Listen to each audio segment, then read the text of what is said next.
नमस्कार।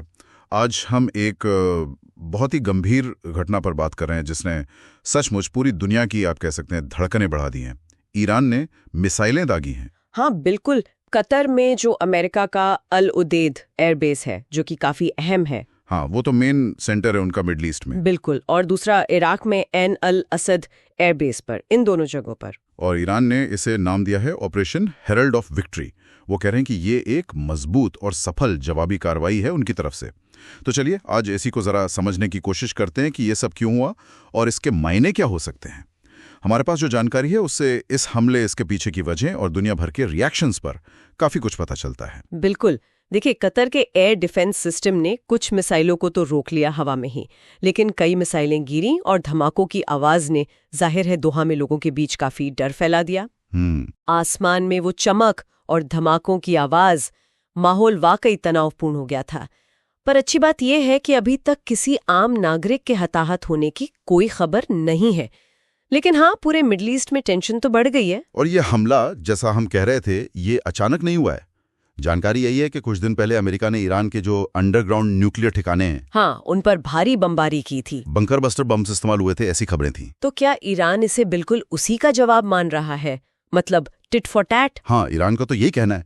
वो दावा कर रहे हैं कि उन्होंने उतने ही मिसाइल दागे जितने बम अमेरिका ने गिराए थे, और वो इसे सिर्फ पहली प्रतिक्रिया कह रहे हैं। अच्छा, सिर्फ पहली? हाँ, और साथ में चेतावनी भी दी है कि भाई अगर हमें फिर से उकसाया गया तो अगला हमला इससे कहीं ज्यादा बड़ा होगा, ज्यादा गंभीर होगा। लेकिन इसमें एक बात और कही जा रही है कि ईरान ने जानबूझकर आबादी वाले इलाकों को निशाना नहीं बनाया। इसके पीछे क्या सोच हो सकती है? क्या सिर्फ दुनिया की निंदा से बचना चाहते थे? ये एक जरूरी पॉइंट है। देखिए, जानकारों का मानना है कि आबादी वाले इलाकों से बचना सिर्फ मानवीय चिंता नहीं थी, ये एक सोचा समझा संदेश था।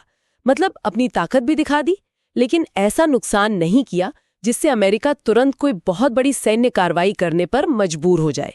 वो दिखाना चाहते थे कि देखो, हमारे पास क्षमता है, लेकिन हम अभी स्थिति को पूरी तरह से हाथ से निकलने नहीं देना चाहते, कम से कम अभी के लिए तो नहीं। तो ये अमेरिका को एक सधा हुआ पर गंभीर संदेश था कि हम पीछे नहीं हटेंगे। उधर अमेरिका में क्या चल रहा है? जाहिर है वॉशिंगटन में तो खलबली मची होगी इस हमले के बाद। अरे बिल्कुल, पेंटागन में, व्हाइट हाउस में आपात बैठकों का दौर चल रहा है। जो नेशनल सिक्योरिटी एडवाइजर हैं, इंटेलिजेंस एजेंसीज हैं, मिलिट्री चीफ्स हैं, सब लगातार सिचुएशन मॉनिटर कर रहे हैं। अब अमरीकी लीडरशिप के सामने ये बड़ा सवाल है कि क्या फॉरेन मिलिट्री एक्शन लिया जाए या फिर डिप्लोमेसी, मतलब कूटनीति के रास्ते खोजे जाएं।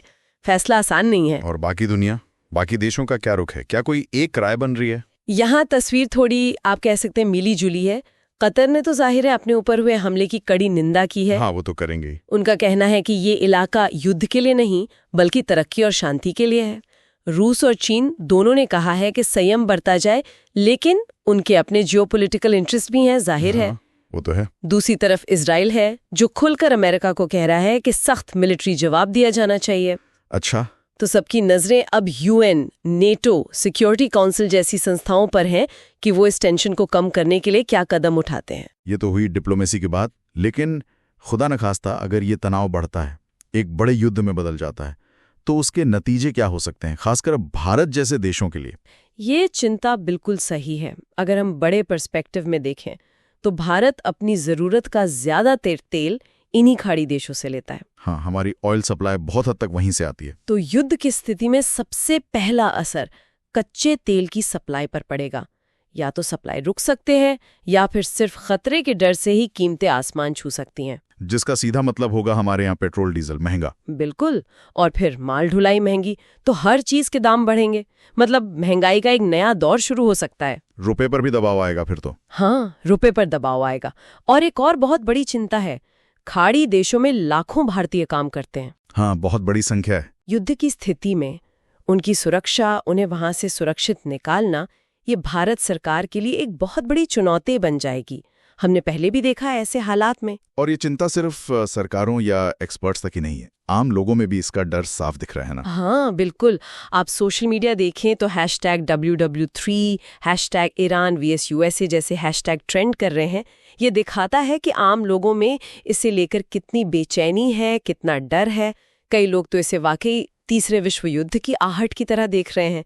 ये स्थिति की गंभीरता को बताता है। तो कुल मिलाके ईरान का ये जवाबी हमला, अमेरिका के अगले कदम का इंतजार, ये बढ़ता हुआ अंतर्राष्ट्रीय तनाव और दुनिया भर में फैली चिंता, ये सब मिलकर एक बहुत ही नाजुक और विस्फोटक स्थिति की तरफ इशारा कर रहे हैं। ये बहुत ऊंची और डरावनी लगे, लेकिन शांति की गूंज सदियों तक सुनाई देती है और सुकून देती है। अब सोचने वाली बात यह है कि भविष्य में ऐसे टकरावों से बचने के लिए और हमेशा बातचीत को पहली प्राथमिकता देने के लिए इस सोच को असलियत में कैसे लाया जाए। ये सवाल यकीनन हम सबके सोचने के लिए